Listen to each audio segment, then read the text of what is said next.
I talk all the time about how we're in the golden age of anime right now, and I still very much think that's true, but I do believe winter 2025 has been a little weak. There's some really good shows, but this season is the first in a while where I thought there were more mid to bad shows than good, and this was probably the easiest top 10 video for me to make so far. It's the first season in a while where I can say if you're watching these 10 and the honorable mentions, you can pretty much skip the other new stuff. Aberrations are normal though, and this season doesn't change my overall thoughts on the industry or that anime is getting better. This year's gonna be amazing. That said, these are my top 10 new shows of the season so far. Cute lesbians golfing? Close enough. Welcome back, Birdie Wing. Sorairo Utility is my cozy watch of the season, and airing on Fridays is such a perfect time slot for this. It's very fun to wind down the week with. We've had a ton of golf shows lately, and I for one welcome them. They've actually really made me interested in learning how to golf and getting into the sport. Having gone to school in Scotland, the home of golf, I'm really dying to try it out, so Birdie Wing and Sorairo have sort of been my gateways into the sport. This show is especially cool because the main character sucks at golf. I'm talking not even knowing the basic rules or techniques. So it's kind of carved out its own niche in an increasingly popular field of shows. I've really enjoyed seeing the main character grow as a golfer as well as a person. Like, her whole motivation for getting into golf is that she has a crippling gacha game addiction, which I think a few of y'all might be able to relate to. And she wants to try doing something productive for once, which is something I also think everyone has done before and can really relate to. The supporting characters are really good, the art style is gorgeous, and it's just really a wholesome time. If you like Birdie Wing, like golf, or you just want to see some cute, totally not lesbians hanging out, check this one out. You know, we gotta have some rom-com in this list, so let's get it out the way early. There's not a ton of it this season, but the one that really sticks out for me is I'm Getting Married to a Girl I Hate in My Class. I know, long stereotypical anime name, there's gotta be some weird stuff going on here, right? And no, for the most part, this is actually really wholesome. It's definitely one of the best arranged marriage series I've seen. The two leads are so cute and they have such a satisfying haters to lovers journey, it's great. Basically, they have to get married to satisfy their grandparents who wanted to get married but couldn't. So now they are living vicariously through their grandkids. But it ended up giving us one of the cutest couples so far, so we'll allow it. What I really like in this one is how relatively mature they act. There's some fan service moments and Akane gets bashful, but for the most part, the two leads communicate when they're upset and actually talk through issues instead of letting things snowball. It's quite refreshing for a school romance to have characters who actually behave in a mature way. It's got really good comedy and it's just a really fun watch. My one issue here is I'm not a fan of the Brocon stuff with the little sister in this. I don't know how people like that stuff. It's so cringe to me and it's not funny, but she's actually a really cool character that kind of acts as a stand-in for the audience when the characters are being dense. So you can kind of live with it. Good show though, and Akane is one of the cutest girls of the year. I'm really enjoying this one so far. I think the idea of having an anime about a girl who hates working overtime is some of the realest stuff ever. Nobody wants to stay after work to finish things up, and Alina's no exception. Girumasu is great because we get a story from the perspective of the guild receptionist of an adventurers guild rather than the hero. But instead of sitting around and waiting for adventurers to clear a dungeon, she's taking things into her own hands to go home on time.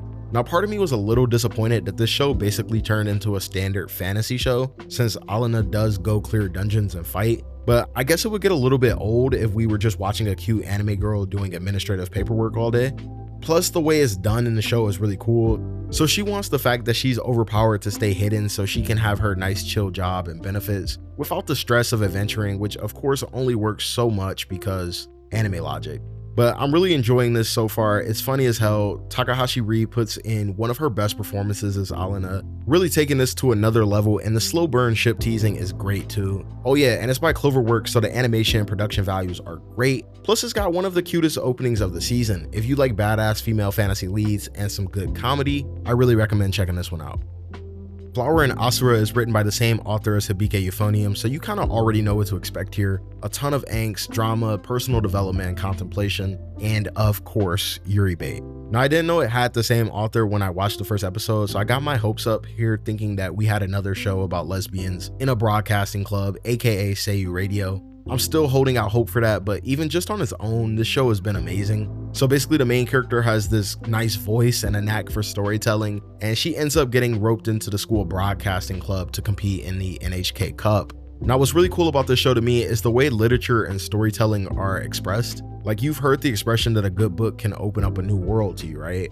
This is basically that personified. It's so beautiful how the characters use literature to express their feelings and connect with other people. It's one of the most interesting sports/club anime, and I didn't even mention that it's by Studio Bind, who of course did Mushoku Tensei and Onemai. So the show of course looks great, it's got cute girls doing cute things and connecting with storytelling and yuri undertones. It's been a really beautiful experience so far.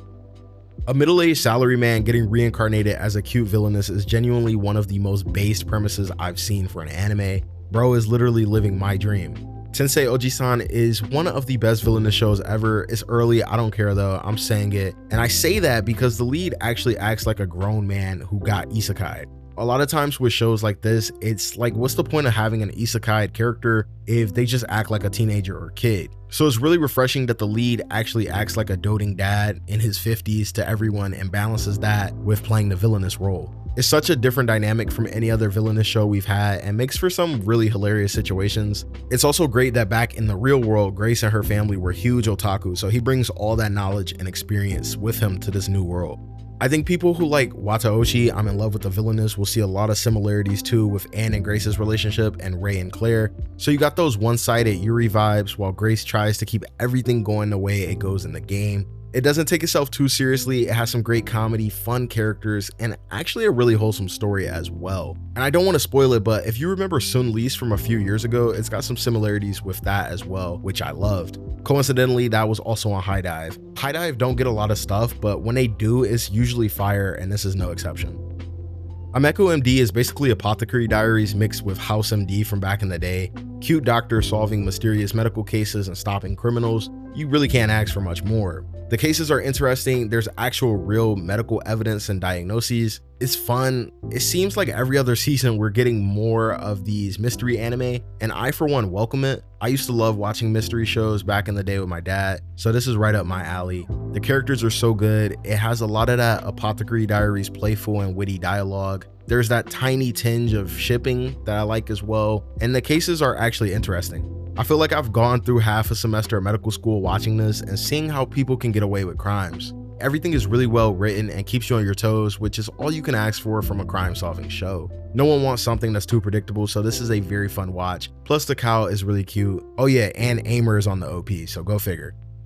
I know manga readers aren't happy with the Sakamoto Days anime, but as an anime only, I have really been enjoying it for what it is. Yeah, it doesn't have JJK or Chainsaw Man type animation, but the story, characters, and vibes have been amazing so far.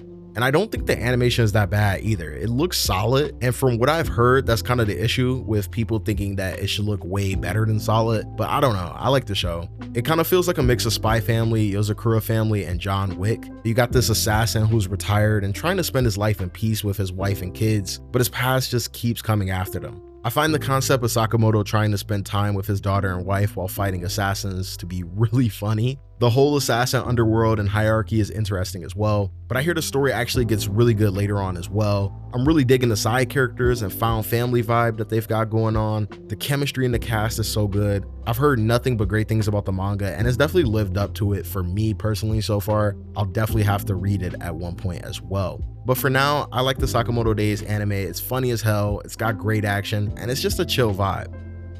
Mappa originals have been pretty hit or miss throughout their history. They've had some bangers like Zombieland Saga and some misses like Buchigiri, but I'm pretty much ready to put Zenshu in the hits column. This ended up being a completely different story than I thought it would be, but it's just as good. The promotional build-up made it seem like it was going to be more of a Shirobako anime production style show, but it's actually an isekai magical girl mix. I'm such a big Natsuko stan. She's been one of my favorite characters this season. I love the idea of a hard to work with anime director getting isekai'd into their favorite anime and getting back some of that treatment that they used to give to other people. You know, sometimes as people, we need to be treated how we treat other people to see how it's wrong. And that's basically Natsuko's character arc.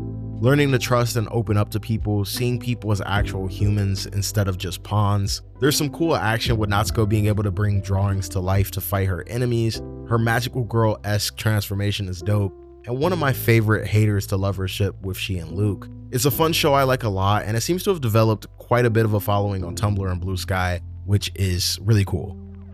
Bro, I cannot tell you how dope it is to have an adult workplace anime where the characters actually act like adults. This should be really common, but most of the times adult romance anime are just stories with characters who are just physically older but mentally act like teenagers. So when series like Konosuki or I Have a Crush on Someone at Work come around, I can't shower them with enough praise. In fact, this is really a unique watch for me because I've never seen a show with such mature characters and they're dating from the jump instead of working towards that. So instead of all the will they or will they not, we've got a story that follows two people in their 20s trying to balance their personal and professional lives and not cause drama in the workplace. Now, if I'm being honest, given that they work in an office, I'm not really sure how important keeping their relationship a secret is. It kind of seems like it's something that's just done for the story to have conflict. But the main appeal to the series is just seeing the two leads act like real people, like seeing a healthy, mature, sexually active couple who communicate with one another and don't get all flustered at the smallest thing is so good.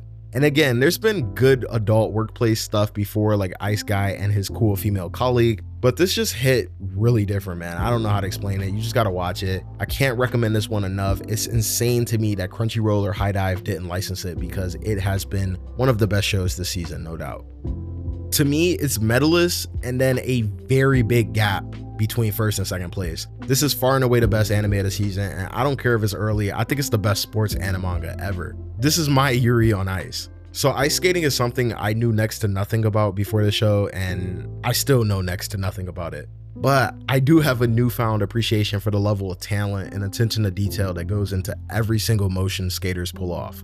I love this show so much because of Inori's growth. I heard that they cut out quite a bit about her backstory and abuse and bullying that she went through in the past. But even with what we got in the anime, I feel like a proud parent just watching her grow as an athlete and person every episode. And at the center of that is really her relationship with her coach, Tsukasa. The impact that a positive adult role model figure can have on a child is immense and can't be overstated. I love their bond so much and how he constantly reassures her and lets her know he trusts her to make her own decisions. It's such a healthy and empowering relationship, and that really allows her to grow as a skater. The other skaters and their coaches are great too. It seems like all the personalities are kind of complementary and the coaches reflect the athletes and whatnot. So the story is great, man. But also shout out to Studio Engi for finally putting together a good production. I know they're a studio that get criticized a lot. We like to make fun of them. But the 3D animation for the skating performances is genuinely some of the best of all time, and the staff deserve a ton of praise. Again, it's early, but I'm fully confident in what I've said about this show. It's my favorite show of the season, and I cannot wait to read the manga. So those were my top 10, but of course, as usual, there's a few shows that didn't quite make the cut, but I still want to give some love to. So first up, finally, I can talk about Precure on here. Technically, I could have before, but I struggled to put it over any of the other shows airing in a given season. But with this being a weaker season, Kimipre has earned a spot here. I recently got into Precure, recently being like 2 years ago, starting with Hirogaro Sky, and I was instantly hooked. I watched Otona Pre as well last year and enjoyed that a lot. Precure might be a series that's aimed at little kids, but that doesn't mean that people of all ages can't enjoy it. Every year there's a new installment, kind of like Power Rangers, so we just ended Wonderful Precure last week, which I'm still really sad about. But Kimipre started this week and I'm already hooked on it. The season is idol themed, and of course I'm a big idol fan, so that's a no-brainer. The season's also a first in that the girls will be fighting with a mix of traditional attacks and idol performances, which I think is really dope. The girls' designs are so cute too. I don't know who I'm gonna stand this time around. Every season I pick out somebody and I just become obsessed with them. But these aren't complex stories, but I like to say that they have a lot of tidbits that little kids might not notice or appreciate until they're older. So there is, again, nothing wrong with watching these shows as an adult. If you like magical girls and slice of life or just cute things in general, Precure is definitely up your alley. And even if you're not a fan of idols per se, there's over 20 Precure seasons, so there's likely something for you out there. I'll probably do a longer video on the franchise at some point too, because this really has just been such a fun ride for me getting into this series over the last couple years. I'm really surprised Red Ranger becomes an adventurer in another world has been so underrated. People always ask for new takes on Isekai and then we get it and no one checks them out. Imagine the Red Power Ranger getting summoned to another world and bringing all the craziness you associate with Power Rangers and Kamen Rider and Toku stuff in general to a fantasy Isekai world. It's equal parts a parody of the Toku genre and a genuinely good anime. For the most part, it doesn't take itself too seriously, at least not yet. The characters have the funniest reactions to the Red Ranger's transformations, explosions, poses, and of course the Megazord. It really puts into context how crazy a lot of the stuff in Toku really is, but it's also just a really funny show with some nice characters and kind of your standard isekai world. If this does end up becoming a more serious story, I feel like that would hurt it a little bit because the world right now is kind of cookie cutter, but for right now, I like this one for what it is. The two leads' chemistry makes every episode feel like it's 5 minutes long. If you like Super Sentai or Power Rangers, or you just want a different sort of isekai, I really recommend this one. Welcome to Japan, Miss Elf is another cute and cozy watch that happens to be a reverse isekai mixed with isekai. The main character is able to travel to an isekai world and bring people and things back with him, which I think is really dope. But the main thing that this has going for it is the relationship between the leads. Mari and Kazuhio are so cute, and it's such a soothing time watching Mari get used to life in Japan and freaking out over the smallest amenities. I think Mari, design-wise, is the prettiest girl this season and exactly who they tried to tell me Amelia was. If you remember Edomae Elf from a couple years ago, it's basically that, except she's not an otaku. I think there's some really cool things they can do with this show since the characters can travel to and from 2 different worlds, whether it's selling and trading stuff or just nice weekend trips. I think it's a bit cheese that the characters can basically rage quit from the fantasy world like in the middle of a fight, but that's another story. It's a really wholesome show and there's not too much to say about it. I like it and it's cute. The romance is slow but satisfying, and again, Marie carries. And those are the top new shows I'm liking this season. Like I said, it's definitely a step back in quality from where we were the last few seasons, and there's a few shows I'm watching that I wish I wouldn't have started watching. They're really testing my no drop rule, but hey, that's the way it goes sometimes. Still, some really good shows this season and I'm having a ton of fun. Let me hear from y'all in the comments though, and of course, if you're new, go ahead and like and subscribe so you don't miss out on new videos. We're gonna try and be more consistent this year. Again, thanks for watching, stay safe, and I will see y'all in the next one. Peace.